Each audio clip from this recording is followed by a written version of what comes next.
लंबी अवधि में बनाना है लाखों का फंड, एसआईपी करें या एक मुश्त पैसा लगाएं? जाने एक्सपर्ट की सलाह क्या है। तो इसी बारे में हम बात करेंगे इस वीडियो में। तो नमस्कार दोस्तों, एक बार फिर से स्वागत है स्टॉक एनालिसिस BY के एक नए वीडियो में। तो जैसा कि बिजनेस स्टैंडर्ड का ये आर्टिकल है जिसमें बताया गया है कि एसआईपी वर्सेस लमसम के बारे में, कि एसआईपी अच्छी है कि लमसम बढ़िया है। नंबर 1 पर बात करने वाले हैं SIP versus lump sum. Mutual fund में निवेश को लेकर रिटेल निवेशकों का उत्साह बना हुआ है। इस गिरावट के बाजार में भी बाजार में उतार चढ़ाव के बावजूद दिसंबर 2024 में लगातार 46वें महीने इक्विटी म्यूचुअल फंड में निवेश का सिलसिला जारी रहा।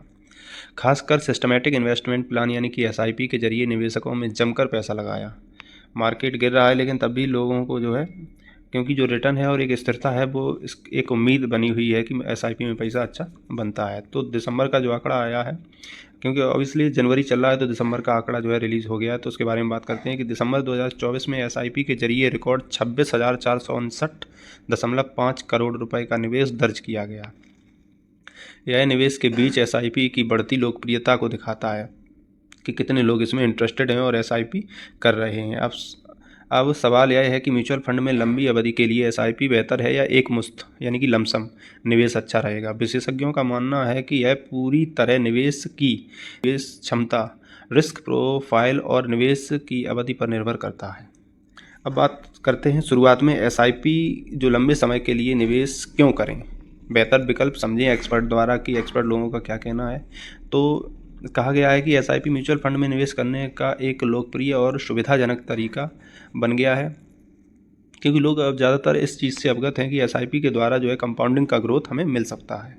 इससे लंबी अवधि के लिए सबसे बेहतर विकल्प माना जाता है। बीपीएन फिनकैप के डायरेक्टर हैं जो एके निगम का कहना है कि एसआईपी का सबसे बड़ा फ़ायदा है रुपी कॉस्ट एवरेजिंग, मतलब रुपए की जो कॉस्ट में डॉलर अप एंड डाउन्स जो लगे रहते हैं, यह निवेशकों को बाजार के उतार चढ़ाव का फ़ायदा उठाने का मौका देता है। जब बाजार गिरता है तो निवेशकों को ज़्यादा यूनिट खरीदने को मिलती है और बाजार के बढ़ने पर यह यूनिट की वैल्यू भी बढ़ जाती है।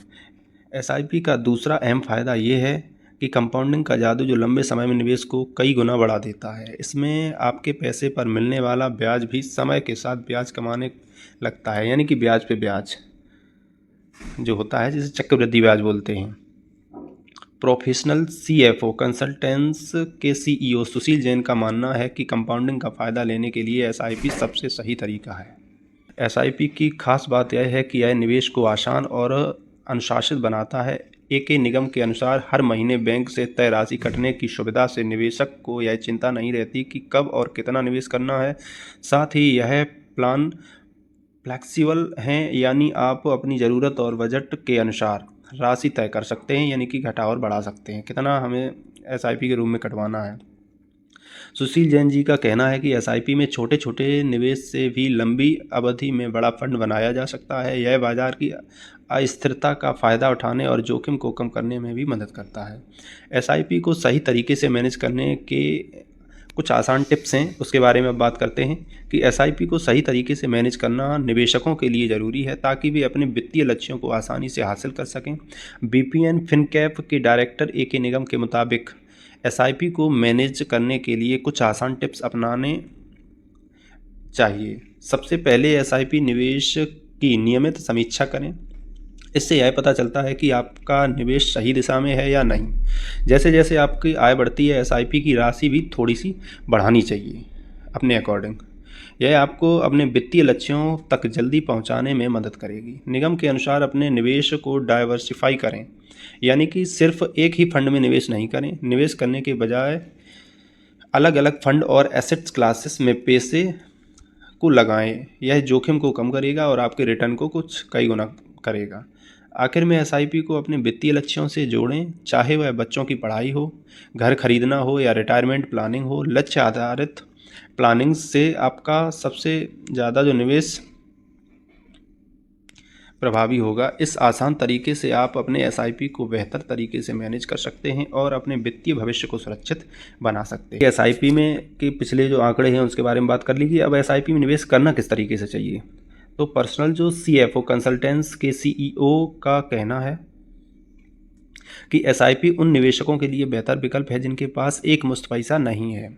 मतलब लगभग 80% के पास एक मुश्त पैसा नहीं होता है, या वो रोज़गार कर रहे होते हैं या फिर कहीं दूसरा काम कर रहे होते, तो एक मुश्त पैसा नहीं व्यक्ति के पास रह पाता, तो उसके लिए एसआईपी क्यों बढ़िया है उसके बारे में। यहाँ 10 साल के लिए निवेश लक्ष्य के नज़रिए से एसआईपी और एक मुश्त निवेश के रिटर्न के कैलकुलेशन को समझते हैं कि एक मुश्त वाले कैलकुलेशन में कितना आपका रिटर्न बन रहा है और एसआईपी वाले कैलकुलेशन में आपका कितना रिटर्न बन रहा है। इससे आपको एकदम तस्वीर स्पष्ट हो जाएगी कि हमें क्या और कौन सा बेहतर है करना चाहिए और किसके लिए हमारे पास सोर्सेस हैं।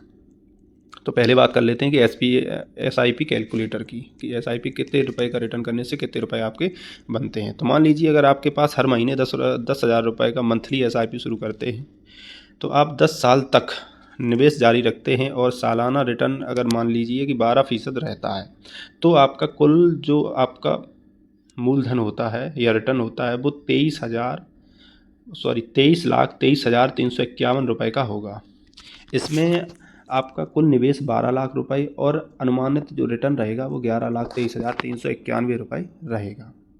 अब बात करते हैं कि लमसम कैलकुलेटर की। तो दूसरी ओर अगर लमसम में अगर आप एक मुश्त 12 लाख रुपए का म्यूचुअल फंड में निवेश करते हैं और किसी इक्विटी स्कीम में निवेश करते हैं, तो साथ ही सालाना औसत रिटर्न अगर आप 12% के हिसाब से जोड़ते हैं, तो आपका जो रिटर्न है उतने ही साल के लिए, यानी कि 10 साल के लिए जो आप एसआईपी कैलकुलेट कर रहे थे वही आपका लमसम वाला कैलकुलेट कर रहे हैं, तो आपका यहाँ पे रिटर्न बनता है 37,27,018 रुपये का। इसमें आपको अनुमानित रिटर्न जो मिलेगा लाभ के रूप में वो 25,27,018 रुपये का होगा।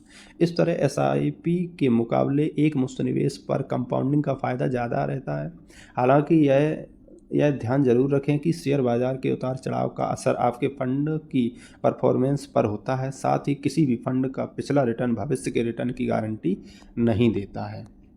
तो आशा करते हैं वीडियो आपको पसंद आया। वीडियो को लाइक, चैनल को सब्सक्राइब करें, कमेंट ज़रूर करें। धन्यवाद।